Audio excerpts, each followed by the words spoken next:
छत की खामोशी नीचे सड़क से आ रही चीखों से कहीं ज्यादा डरावनी थी। अनन्या और प्रिया के पास अब सिर्फ दो रास्ते थे। या तो वे वहीं बैठकर मदद का इंतजार करें या नीचे उतरकर उस हेलीकॉप्टर तक पहुंचने की कोशिश करें जो कुछ दूरी पर स्थित मॉल की छत पर उतर रहा था।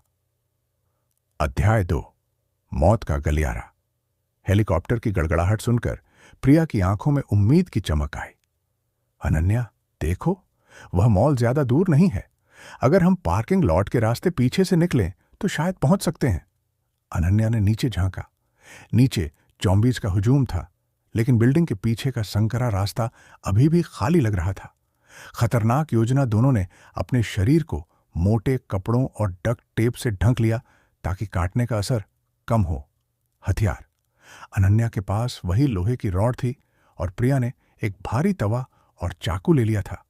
जरूरी सामान, एक बैग में कुछ पानी की बोतलें और टॉर्च। जैसे ही उन्होंने छत का दरवाजा खोला, सड़ी हुई लाशों की गंध ने उनका दम घोंट दिया। अंधेरे में सामना सीढ़ियों से नीचे उतरते वक्त प्रिया का पैर एक खून से लथपथ मलबे पर फिसल गया। तेज आवाज हुई और पास के एक फ्लैट का आधा खुला दरवाजा पूरी तरह खुल गया। अंदर से 3 जॉम्बीज बाहर झपटे। प्रिया, झुक जाओ, अनन्या चिल्लाई। अनन्या ने रॉड घुमाकर पहले जॉम्बी के सिर पर वार किया। दूसरा प्रिया की ओर बढ़ा, लेकिन प्रिया ने हिम्मत दिखाते हुए चाकू से उसकी गर्दन पर वार कर दिया। वे रुकी नहीं और सीधे पार्किंग की तरफ भागी। सांसें रोक लो प्रिया, हमें बस उस गेट तक पहुंचना है।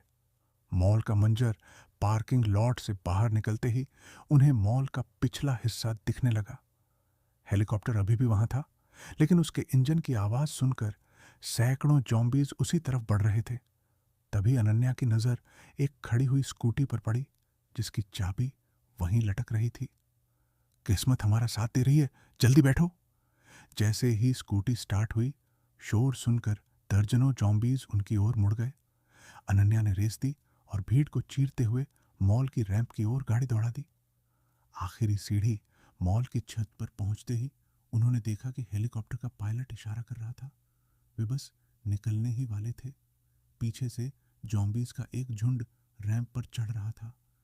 अनन्या और प्रिया स्कूटी छोड़कर हेलीकॉप्टर की तरफ भागी।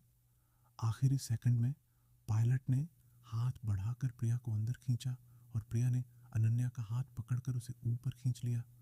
जैसे ही हेलीकॉप्टर ने उड़ान भरी, नीचे हजारों हाथ हवा में लहरा रहे थे।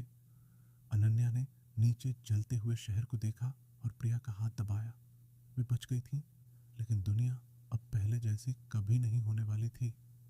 क्या आप चाहते हैं कि मैं इस कहानी का अंत करूं या यह दिखाऊं कि वे सुरक्षित कैंप में पहुंचकर क्या देखती हैं?